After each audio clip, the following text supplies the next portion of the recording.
Friday morning, moving up $3.20 in the November contract at $896.90 per ton. Activity is choppy, though, with the November contract trading within a wide $15 range. Chart-based buying is a feature as the nearby technicals remain pointed higher. Chicago soy oil futures were also seeing some choppiness early today. They were lower overnight, climbed sharply higher at the opening 8:30 bell, and then drifted lower again, holding with small losses in the most active months now. Malaysian palm oil futures were also a bit lower overnight, while European rapeseed futures set fresh contract highs. The smaller Canadian crop and need to ration demand remained supportive overall. In the U.S., soybeans are lower, corn holding near unchanged, and wheat posting strong gains. Follow-through activity after yesterday's USDA stocks and small grains report accounted for much of the activity. Soybeans down 13 cents in the November contract at $12.43 per bushel. Yesterday's report was bearish for soybeans, with quarterly stocks coming in at the above average trade expectations. The advancing U.S. harvest also weighed on prices ahead of the weekends, with weather forecasts looking relatively favorable. Corn, meanwhile, down only a penny in the December contract at $5.35 per bushel. Yesterday's USDA stocks report was also bearish for the corn market, with stocks coming in above expectations. The advancing harvest also bearish there, but corn is finding some support from a rally in wheat. Wheat futures up sharply across the board. Minneapolis spring wheat up 15 cents in the December contract at $9.28 per bushel. Kansas City up 19 cents in the December contract at $7.50 per bushel. And Chicago wheat, it's up 19 cents in the December contract at $7.45 per bushel. Yesterday's small grains report showed U.S. wheat production coming in below expectations. Spring wheat especially at only about 9 million tons. That was well below last year's crop, and those smaller supplies were supporting prices. That's a look at the ICE futures and U.S. markets for Friday, October 1st. In Winnipeg, for Markets Farm, I'm Phil Franz Workington. When it comes to baling, the denser, the better. Butler Farm Equipment in Fort St. John can show you how roll belt round balers produce denser and higher quality round bales that drive down your production costs while driving up the nutrition of your bales. A competitive comparison showed that New Holland roll belt round balers provide savings in net wrap, transportation, and lower storage losses. It's like being able to afford a new baler every other year. Stop by Butler Farm Equipment in Fort St. John soon to learn firsthand about the benefits of roll belt round balers. The opinions expressed during this show do not represent those of this station. If you've missed any of this show, you can follow the podcast at energeticcity.ca. Now, an in-depth look at the news and information shaping our community. This is Moose Talks with your host, Dub Craig, on Moose FM.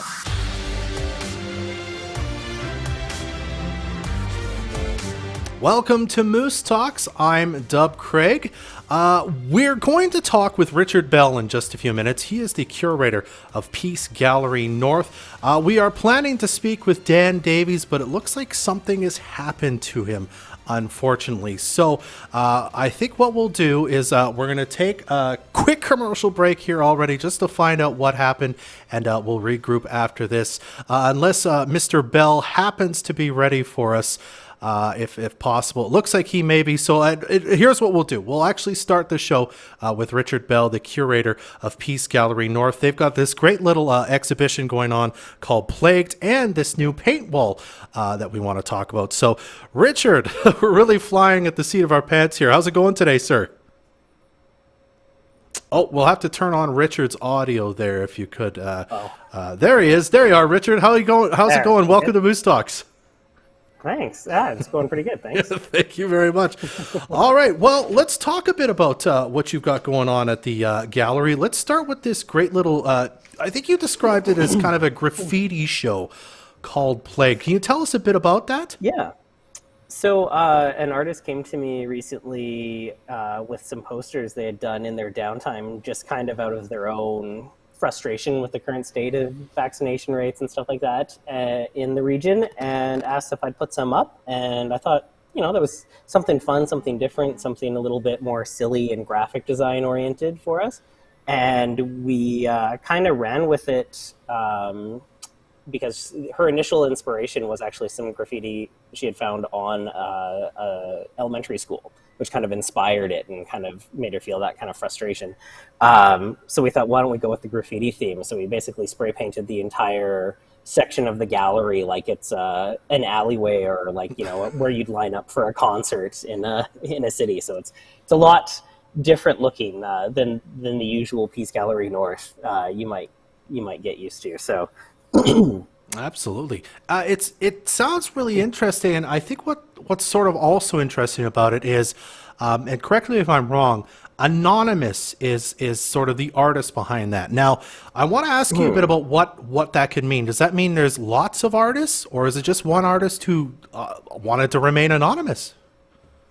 In this case, it's just one artist that wanted to remain anonymous. Just because of the tensions around everything right now, and just for, I guess, not necessarily safety, but just avoiding any extra family drama that isn't really necessary. I see. We just wanted it to be light and fun, and I'm more than happy to be the face of it for the time being. And when it came to spray painting, though, I definitely got my hands in there because I wasn't going to turn down an opportunity to vandalize the gallery walls. Wonderful. Now, related to this, I think anyway, you've also put up this little paint wall project, which is very interesting. Why don't you tell us a bit about that and kind of where that idea came from? Yeah, actually, so while we were putting up the Plagued Show, we were having a little too much fun spray painting all over the walls, and we knew we didn't have enough to fill the entire space. So I thought about just maybe leaving that blank and giving other people the chance to come in and give it a try. I mean, painting on the walls is very different from anything else, especially spray painting on the walls. So I'd like to even let people know, like, if they want to come and try some graffiti and spray painting, I'm making myself available outside of gallery regular hours if they want to book some time, so we don't gas everyone out of here. But yeah, just giving people a place to try spray painting, try graffiti, or if they want to doodle or just write messages, or go wild. Do the things on the walls that you weren't allowed to do as a kid. Now, is there any kind of, are you putting kind of any restrictions on it? Because of course, when you think of graffiti out in the kind of the out in the world, you think of crass language or images like that. You want it to kind of stay relatively clean, I suppose, eh? Yeah. So like nothing offensive, nothing kind of derogatory or anything like that. More just a space to explore creativity and technique. Opinion and kind of ideas are fine, but yeah, like as long as it's not, harmful to anyone else or might make anyone else feel kind of put down or anything like that, then I'm pretty open to it. So right now we've got a lot of just little messages and doodles and rainbows and stuff. It's been pretty positive so far. I think people are looking for a positive outlet for their energy right now. So, absolutely. Do you think something like this, if there was more of this available, like a paint wall, or maybe if I could really reach, the city was to put up a place that was for this, do you think it would, something like this, an outlook like this, maybe help discourage graffiti just happening just anywhere and in places where you don't want to see it? Absolutely. I think something I've kind of found over the years is, despite how much graffiti artists like vandalizing things, there's a very interesting kind of code of ethics among graffiti artists, even, you're fresh into it teenagers, that you generally don't go over anyone else's work. So spaces like this and murals and things like that tend to get defaced way less than blank surfaces. So I think it'd be wonderful, like, if the city kind of almost embraced the mentality that people want to paint on walls and stuff like that, and gave people spaces. And hopefully here, like, I'd like to do this again indoors as well, but perhaps even, the blank wall on the back of the cultural center here. Maybe one day we'll get people out and painting, or if anyone else in the city wants to engage the art community and have a wall get painted, like, come talk to me. I'd love to help facilitate that. I think it's so much fun. All right, that leads in my next question then. So this paint wall kind of has an end date on it right now. It's only up for a bit, I guess. Yeah, so this one runs until October 30th, at which point it will all get painted over for the next show. The show following is another community living group project. And then after that, I'm thinking I might actually do the entire space as kind of a paint surface for everyone, kind of leading into the holidays. All right. Well, that sounds wonderful, Richard. So quickly again, for people listening, to see the Plague Show, to come by, to maybe put their mark on the paint wall, what can people do? Do they have to sign up? How much does it cost, that whole bit? No cost whatsoever. Come down anytime when we're open. So that's Tuesday through Saturday, 11 to 5. If you want to spray paint, I'd say email me or come down and chat with me first, and then we'll book a time. But as far as paint, chalk, markers, just come on in and I've got the stuff ready to go. And the paint wall and Plagued are both going until October 30th. And right now, too, I'm putting up a new show from Orion Carlisle called Urban Landscapes, which is actually, coincidentally, photography of different street art from around Europe. So it kind of was coincidence that it kind of lined up like this. So you'll get lots of different kind of local stuff going on, and then see some kind of European street art as well in the next month here. Excellent. Well, I appreciate you taking a few minutes to chat with us about this, Richard. Thanks for being on Moose Talks. Yeah, thanks. I really appreciate it. You're very welcome. Make sure you check out the Peace Gallery North and their exhibitions going on right now. That was Richard Bell, the curator of Peace Gallery North. We'll be right back with more on Moose Talks right after this.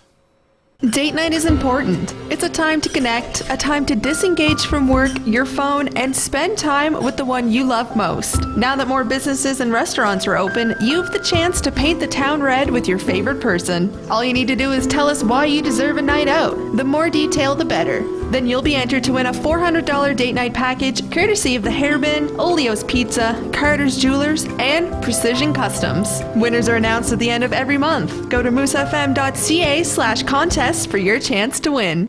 For family time, for exercise, for fun. There are plenty of reasons why people love the North Peace Leisure Pool, and they have a variety of programs and activities happening all year long. Swimming lessons, free swims, family swims, classes, special events. There's always plenty of activities for the whole family to enjoy. So what do you love most about the North Peace Leisure Pool? For the full schedule of programs and activities happening at the pool, visit the city's website at fortstjohn.ca. There's always something going on in the energetic city, and the staff from the City of Fort St. John Recreation Department have planned a variety of exciting programs and events. Here's what's coming up. Go By Bike Week returns to Fort St. John September 27th to October 10th. Post a photo of you riding to work or school on the City of Fort St. John Recreation Facebook page or by email to win a prize pack. For more information on this event, view the Recreation and Leisure Guide at fortstjohn.ca or follow the City of Fort St. John Recreation on Facebook. There is some amazing local food grown and made right here in the North Peace. Join us in the Fort St. John Co-op every Wednesday as we highlight those great, energetic eats. We'll showcase the local people and companies that make great local food right here in our community. Watch for the live video on our Facebook page or listen to Moose FM every Wednesday. Energetic Eats is brought to you by the Fort St. John Co-op. You're at home here. And Moose FM. M&M Food Market is working with a skeleton crew. I don't mean real live skeletons or anything because, you know, skeletons aren't technically alive, right? Anyway, what I'm trying to say is M&M Food Market is short-staffed and have adjusted their hours to Monday to Saturday, 10 a.m. to 7 p.m., closed Sundays. But since they're short-staffed, they are now hiring. If you'd like to join their crew, apply in person today. M&M Food Market at the north end of the Totem Mall. Order online at mmfoodmarket.com. Watch this show live on Facebook or download the podcast at energeticcity.ca. Welcome back to Moose Talks. Now, because we've got the technical difficulties worked out, to chat all about the government's plan to get people vaccinated in the North and more, we're joined now by Peace River North MLA Dan Davies. Dan, welcome back to Moose Talks. Good morning, Dub. I'm hoping my internet isn't freezing. Okay, well, your face is frozen at the moment, but we can hear you, so that's something. Oh, good. Oh, there you go. Now you're moving around. What's going on, but I'm having bad service here. So, yeah. I can still hear you're frozen on my screen.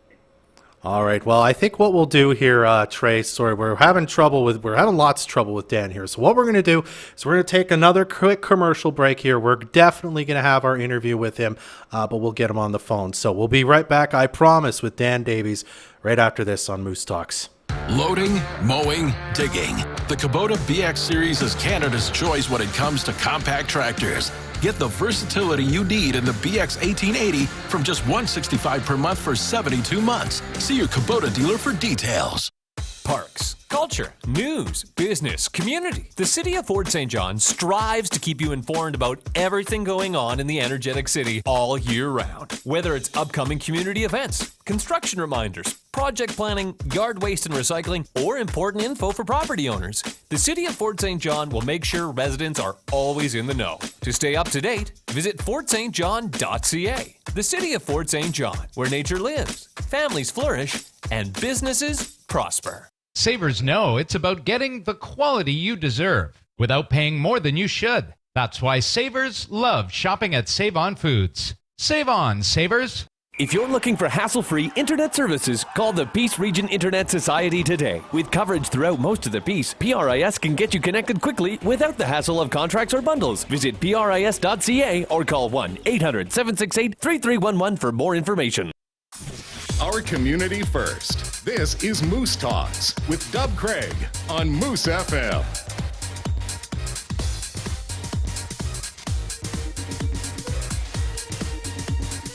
All right. We're having lots of fun with Dan this morning. We do have him on the phone now, though, so we'll go to him now. Dan, we've got you on the phone. My goodness, I'll tell you. You would think after 20 months we'd have this technology thing figured out, wouldn't you? Yeah, that's okay. It's the first time this has really happened, so we'll take that as a blessing. Let's get right into it, shall we? We've seen vaccination rates going up slightly in the Northeast since the announcement of the vaccine passport, which is good news. But we still lag behind the rest of the province and some places significantly. I want to get your take, first of all, on kind of the government strategy to get people in the Peace to get their vaccines, which it sounds like you had some input in. Well, like I say, I'm very thankful that the numbers are going up. I think we're right around 70% now in Fort St. John, a little lower in the outlying areas and such. The numbers are going in the right direction.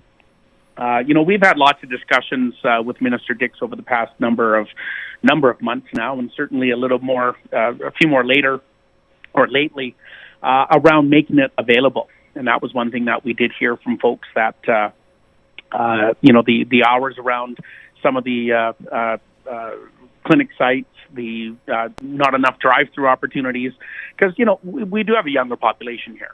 And folks that are working, till 7, 8 o'clock at night. So when you're running a clinic that closes at 5 and sporadic on the drive-through, we need to make sure that this is available and people can have access to it. So that was one of the big conversation points that I had with the minister. It was just the access, so making it so that it's available at times when people can actually go there and get their shot. That's right. Yeah, exactly. And like I say, we've had it. And, interestingly enough, we've actually had people reach out to our office here in Fort St. John. And again, for sure, if you have questions or want to know where and when or how, please do reach out.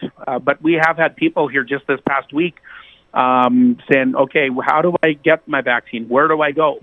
So obviously we're still missing, or government is still missing reaching out and getting, connecting with people. Because there are still people calling my office, and that's fine. We are always there to assist where needed. Now, I have to ask about vaccine hesitancy because, again, there seems to be lots of that up here. There's been protests about the vaccine mandates. There's been protests about the vaccine in general at times. Was that something you discussed with the minister at all, about how you deal with that and whether that's something you can deal with? It's about convincing people that seem like they can't be convinced in some cases. Yeah, well, without a doubt, there is hesitancy, Dub. And I did speak to, well, I've spoken lots on this as well as to the minister. I've talked to Northern Health. I've talked to others. In the last 20 months, let's be honest, there's been so much information. People are in information overload.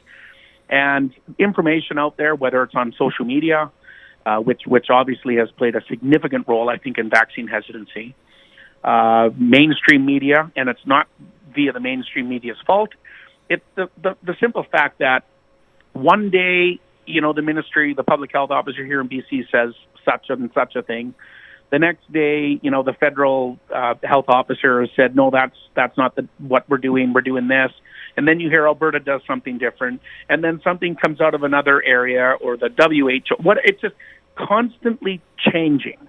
The information is changing. There seems to be a lack of, or there seems to have been a lack of transparency. Now, I get this. This is new.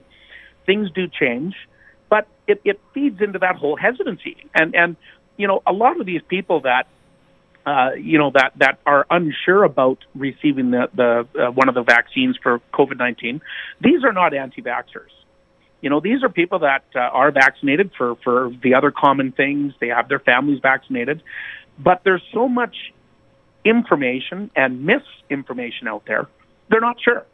And that is where I think we need to start ramping up this education piece, cutting through all of that, misinformation that is out there. And I still get stuff sent to me, on a daily basis, which is false information. In fact, just a couple of days ago, there was a letter supposedly sent out from my office that was full of misinformation around the vaccines. And, all this does is fuels that hesitancy fire, fuels that misinformation that is out there. And we need to start looking at the science around it and listening to talk to your family doctor. We trust our family doctors for everything else. Why is this any different? All right. We're going to talk about the letter a little bit more in just a second, but I also want to get your take on this. While we're trying to get more people vaccinated in the Northeast, we have this other problem of the chronic nursing shortage, which was a problem before COVID. It was a problem, it's been a problem in the Northeast for quite some time. What was kind of the discussion about that you had with the minister? Did you guys talk about dealing with that problem as well, and how to best move forward, and what the government's plan is, in the short and long term to deal with the problem? Absolutely. In fact, that was probably the biggest piece of our discussion that we recently had is, and I've used this term before, our healthcare system here in the North is on life support system. It's on life support right now. We are at a critical level of low level of staffing. We're short nurses. We're short healthcare professionals. And you're right, Dub. This is not a new issue. But I will tell you, COVID has really highlighted how bad it has gotten. We have a lot of COVID patients right now. In fact, I just had a conversation with some of the doctors here this week. It's bad. And when you have everything else that's happening anyways, and then you add the significant increase of patients that are dealing with COVID. In fact, I just had a friend of mine was flown out to, I want to say Victoria, just recently because of COVID. These things add on to the inability to deliver the healthcare needs that we all need. You probably know people. I'm sure people in your listening audience are already hearing about delayed surgeries. People that need hip replacements or knee replacements have been pushed out till unknown. and all of this is, COVID has obviously impacted it, but it comes down to, in large parts, a shortage of staff. And this isn't a new issue. This isn't an issue only, here in Fort St. John. This is a provincial issue, and we need to be tackling it not tomorrow. We need to be tackling it today, especially for up here. Whether that's looking at agency nurses and getting the funds loosened up. And, I appreciate it. And I told the minister, we're happy to see $6.5 million to help us here in the north with some of these issues. But, you can throw money at a problem. If there's no resources available, that is where we need to figure out how we're going to move forward. And I'm very happy that we have the nursing program that's kicked off here in Fort St. John. But that's 2 years down the road before those first batch of nurses are coming out. And the other piece of that is, it's not just recruiting nurses and health professionals. We need to keep them here. We need to retain them. And that's one of the reasons why we've been asking, and I know the mayor as well and other mayors in the communities are asking for an independent audit of not only the hospitals, but Northern Health. We need to find out why we're hemorrhaging staff and why we can't keep staff. What are some best practices that we need to be employing here in the region? All right, Dan. One final question about this I want to ask you. Last week when we did have Adrian Dix on the show, he kept going back to sort of this tact where he'd say essentially the people who are unvaccinated in your lives are saying to you that they don't care about you and your health, which came across to me as sort of a heavy-handed way of putting it. What do you think of that tact, and do you think maybe it seems different than when it was like we were a lot more like, let's get everyone vaccinated, we're all like in this together. This seems to be drawing a bit of a line here now. Do you think that's the appropriate way forward to sort of almost villainize people who are hesitant about getting vaccines? Yeah, and I did get a chance to listen to him, and I know he did say that a few times. And I don't necessarily think that people are out there, hey, I'm not going to get my vaccine because I want to hurt others. And that's kind of what did come across, and I don't necessarily agree with that. We just need to be making sure, and this goes back to what I said a moment ago, we need to get the facts out there. Mm-hmm. We need to be making sure that people understand that these vaccines are safe.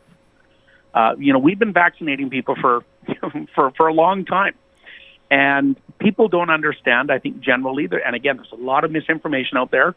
I encourage people to go to valid sources to look up, all their questions around. I was talking recently to Minister Dix about hosting a town hall. I know some communities have hosted a town hall where people can call in and ask questions. Mm-hmm. Around this, and I think that is the approach that we need to be taking. It's not,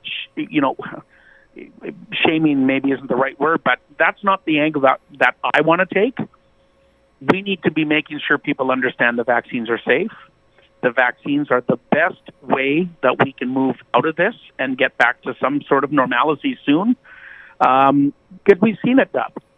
The hospitals, the people that are in hospital right now that are jamming up our ICUs, and they are full. I mean, we're up to 150 people in ICUs.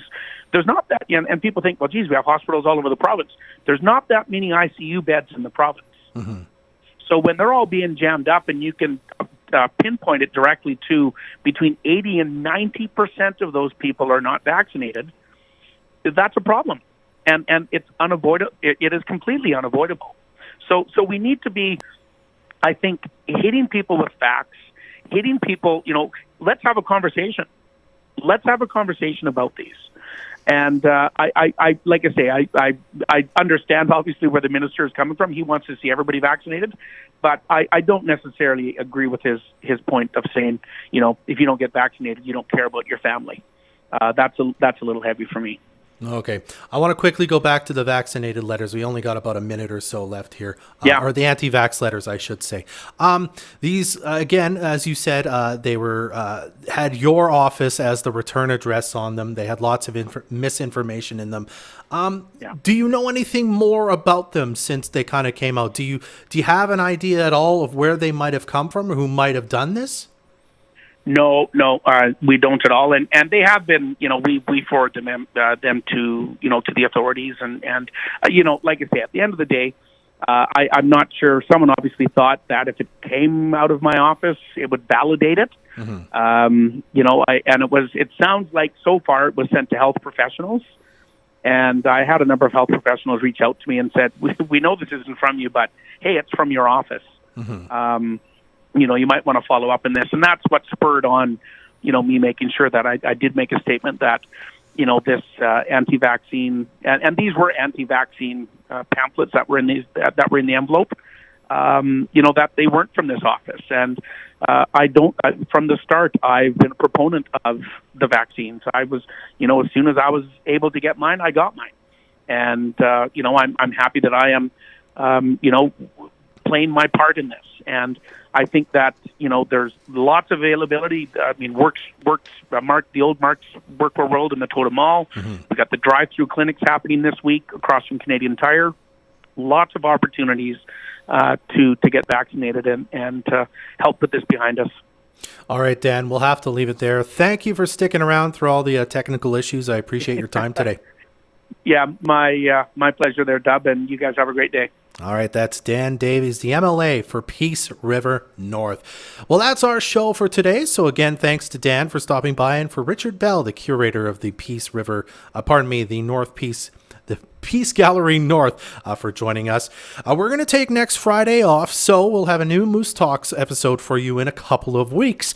In the meantime, if you'd like to watch or listen to old episodes, you can download the podcast now at energeticcity.ca/Moose Talks. That's the show for this week. Trey Lopashinsky is the producer of Moose Talks. I'm Dub Craig. Be well. Join us next Friday at 10 a.m. for another episode of Moose Talks, a weekly talk show about Fort St. John and the North Peak.